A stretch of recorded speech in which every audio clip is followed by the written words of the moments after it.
तो आप सबको नमस्ते प्रणाम। मैं आपका अपना ठाकुर प्रखर सिंह और रात के 10 बज चुके और कहानी का जो सिलसिला है बदस्तूर जारी है। आज की कहानी शुरू करो उससे पहले आप लोगों के लिए फिर से एक अपडेट, और अपडेट अच्छी भी है बुरी भी है, आप इसको जिस एंगल से लें। अपडेट ये है कि डोनाल्ड ट्रंप ने सोशल मीडिया पे एक पोस्ट की अपने ट्रुथ सोशल पे, और उस पर उन्होंने बताया कि भारत और अमेरिका के बीच एक डील हुई है, ट्रेड डील। और इस ट्रेड डील के 2-3 मेन जो पॉइंट है वो मैं आपको बता देता हूँ, और इसके फायदे और नुकसान क्या है वो भी आपको बता देता हूँ। डोनाल्ड ट्रंप ने अनाउंसमेंट करते हुए कहा कि मोदी साहब से बातचीत हुई। मोदी साहब बड़े अच्छे मित्र हैं, एक शक्तिशाली देश के पीएम हैं, और उनके साथ उनकी रिक्वेस्ट पे, जो एग्जैक्टली शब्द है मैं आपको बता रहा हूँ, उनके साथ उनकी रिक्वेस्ट पे हमने एक डील साइन की है जिसमें भारत हमारे प्रोडक्ट्स पे 0% टैरिफ लगाएगा। साथ ही हमने अपने टैरिफ को घटा के 25 से 18% कर दिया, जो रेसिप्रोकल टैरिफ था, और एक टैरिफ के बारे में और बताया जिसके बारे में भी आपको बताऊंगा।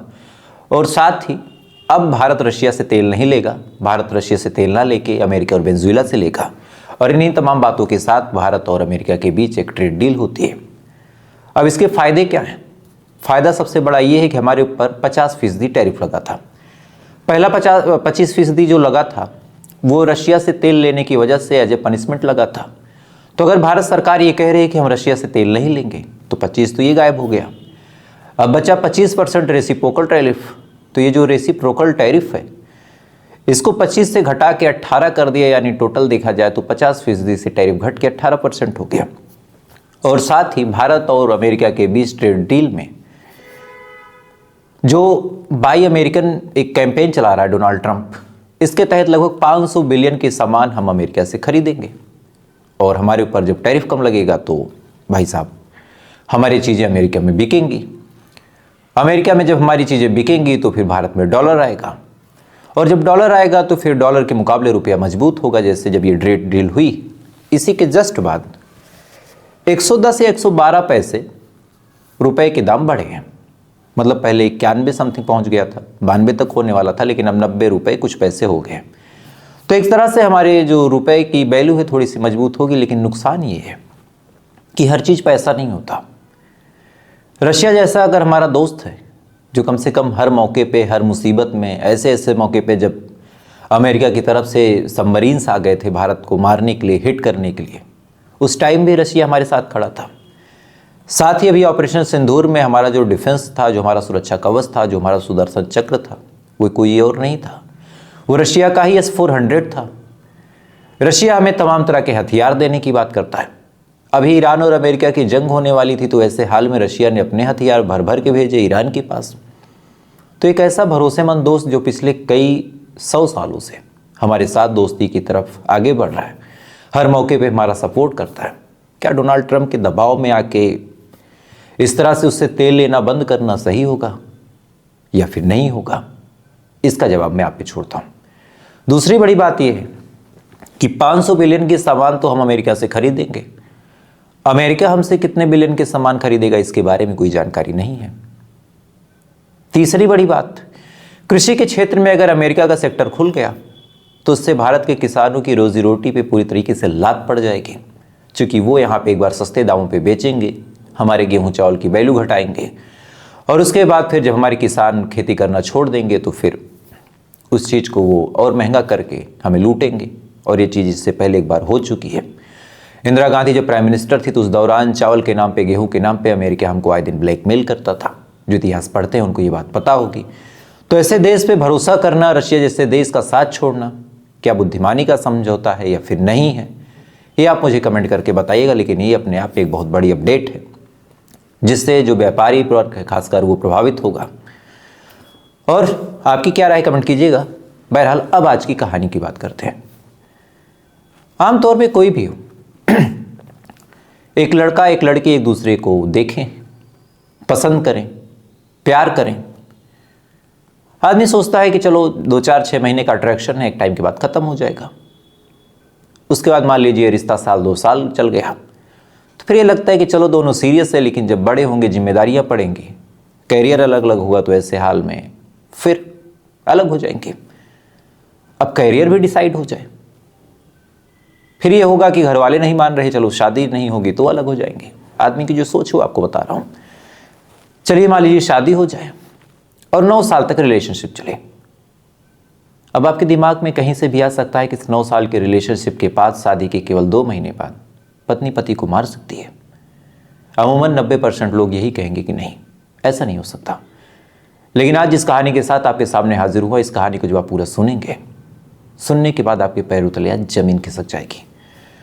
कहानी उत्तर प्रदेश की है। उत्तर प्रदेश में एक जगह लगती है बरेली। कहानी इसी बरेली में रहने वाले धीरेन्द्र कुमार यादव की है। दरअसल धीरेन्द्र कुमार यादव बरेली में एक घर में रहा करता था। इसी घर में रहने की वजह ये थी, मेन जो धीरेन्द्र कुमार यादव था ये इटावा का था, लेकिन बरेली में संविदा पे डॉक्टर था, पशु चिकित्सा अनुसंधान केंद्र में। यहीं पे इसकी ड्यूटी थी, लिहाजा इसने किराए का कमरा ले रखा था, इसी में रहा करता था। ये इसकी पत्नी 2 महीने पहले शादी हुई थी।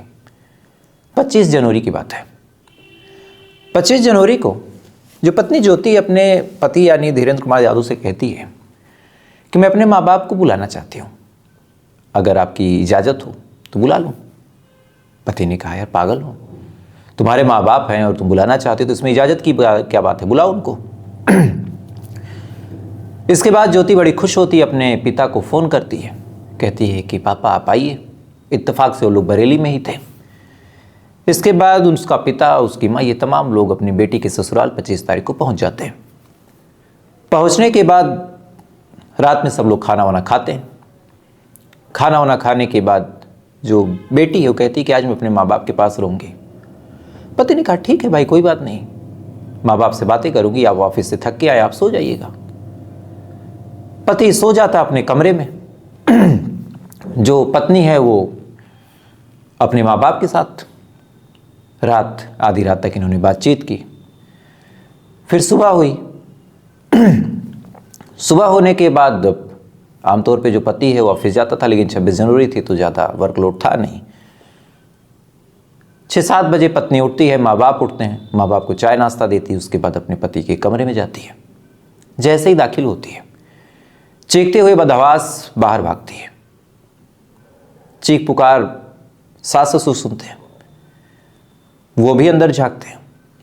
अंदर जाने के बाद देखते हैं कि उनका जो दामाद है धीरेन्द्र कुमार यादव, वो घर में जो वेंटिलेशन के लिए एक जंगला बना होता है ऊपर, उसी की पाइप से अपने मफलर से खुदकुशी कर ली, फांसी लगा ली है। अब ये चीज़ जैसे ही चाहे पत्नी चाहे सास ससुर दोनों देखते हैं, सबके पैरों तले जमीन खिसक गई। चीख पुकार हुआ। आसपास के तमाम लोग आते हैं, आने के बाद देखते हैं जान बाकी नहीं थी, लिहाजा फौरन पुलिस को फ़ोन किया गया। पुलिस आती है। आने के बाद पुलिस पूछती है कि क्या हुआ, ये सब कैसे हुआ।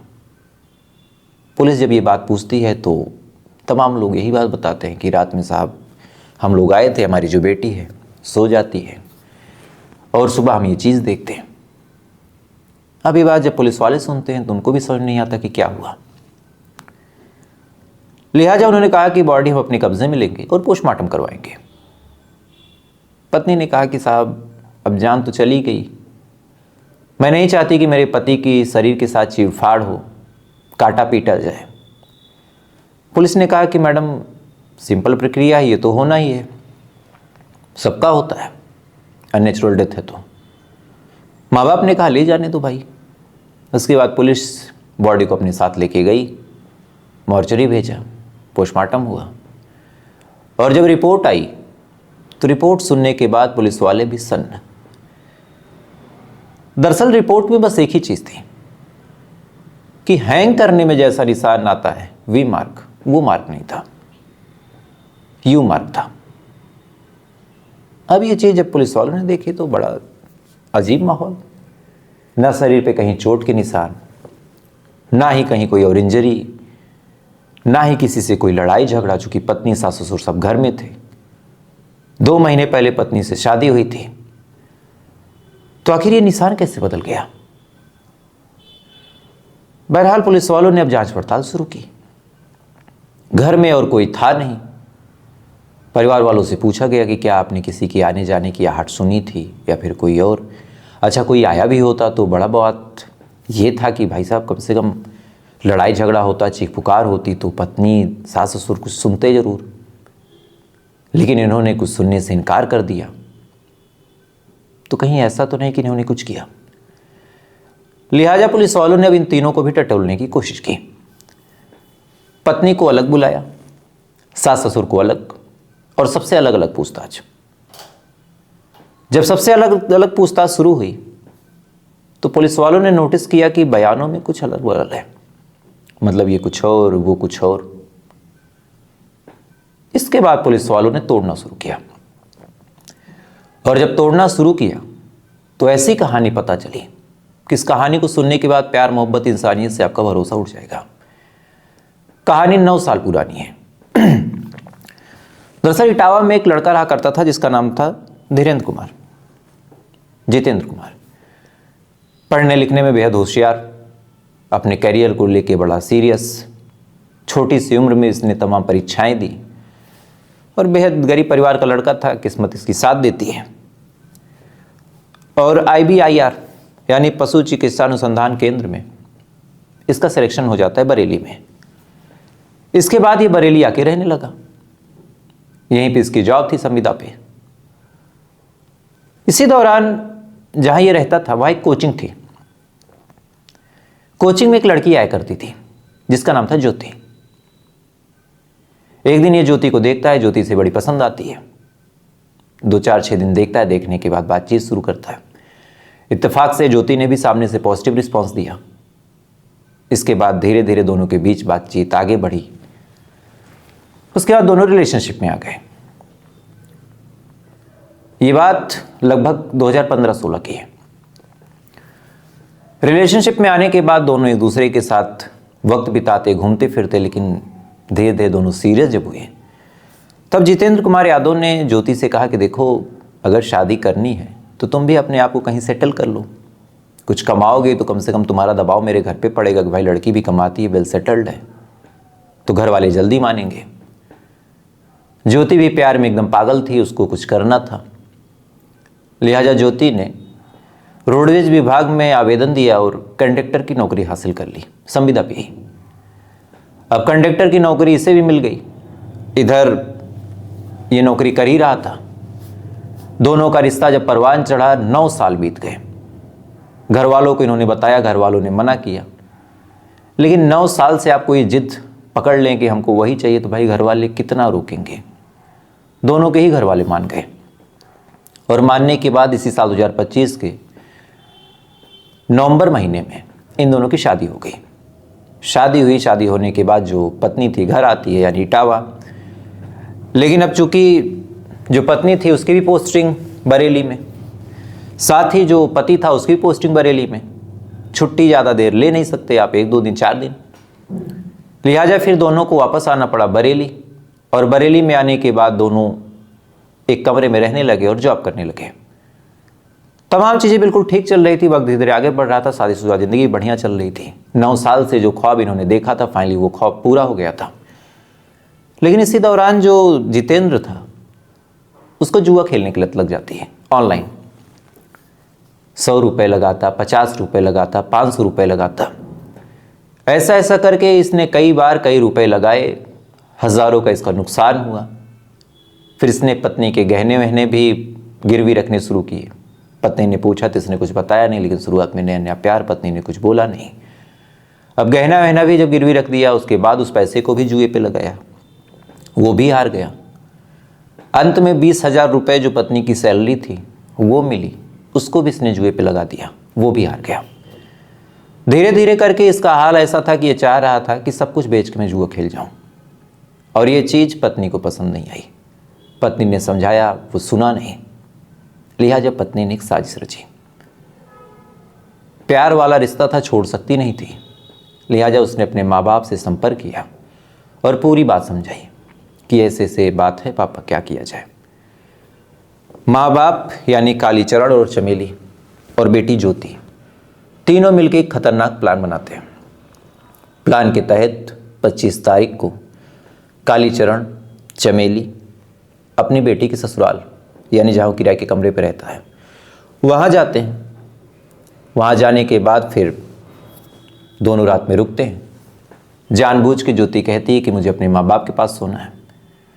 इसके बाद फिर रात में जब गहरी नींद में जितेंद्र सो जाता है, तीनों एक साथ कमरे में आते हैं।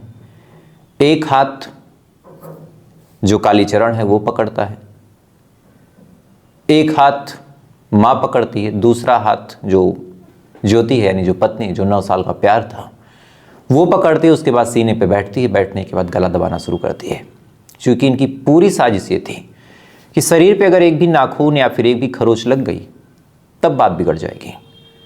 कत्ल करना है, लेकिन ऐसे करना है कि अंत तक वो सुसाइड लगे। लेकिन शायद इनको ये दिमाग था ही नहीं कि U mark, V mark, forensic, postmortem, ये तमाम चीज़ें अगर पकड़ने पे आए तो कुछ भी पकड़ लेती हैं।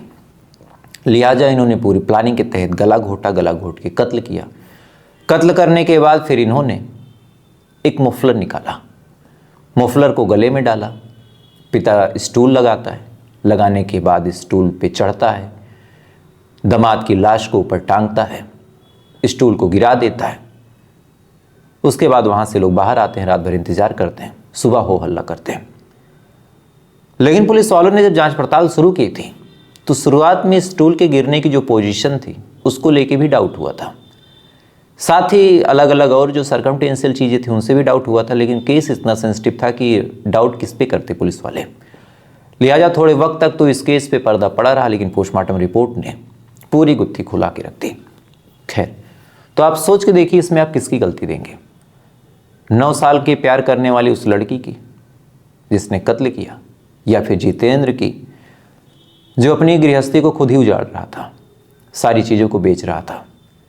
जिस भी एंगल से आप देखेंगे आपको एक सॉफ्ट कॉर्नर जरूर नजर आएगा। खैर, आपकी क्या राय है वो इंपॉर्टेंट है, तो कमेंट करके जरूर बताइएगा। बाकी कल आपसे फिर मुलाकात होगी ठीक रात 10 बजे ऐसी किसी कहानी के साथ, और अब डेली मुलाकात होगी। हालांकि ये बार तो बहुत बार बोलता हूँ, लेकिन जब भी बोलता हूँ कुछ ना कुछ हो ही जाता है, लेकिन इस बार करके दिखाना है। तो मुलाकात होगी, आप लोग इंतज़ार कीजिएगा। बाकी आप अच्छे रहें, खुश रहें, अपना ख्याल रखें, अपने देश का ख्याल रखें। जय हिंद, वंदे मातरम।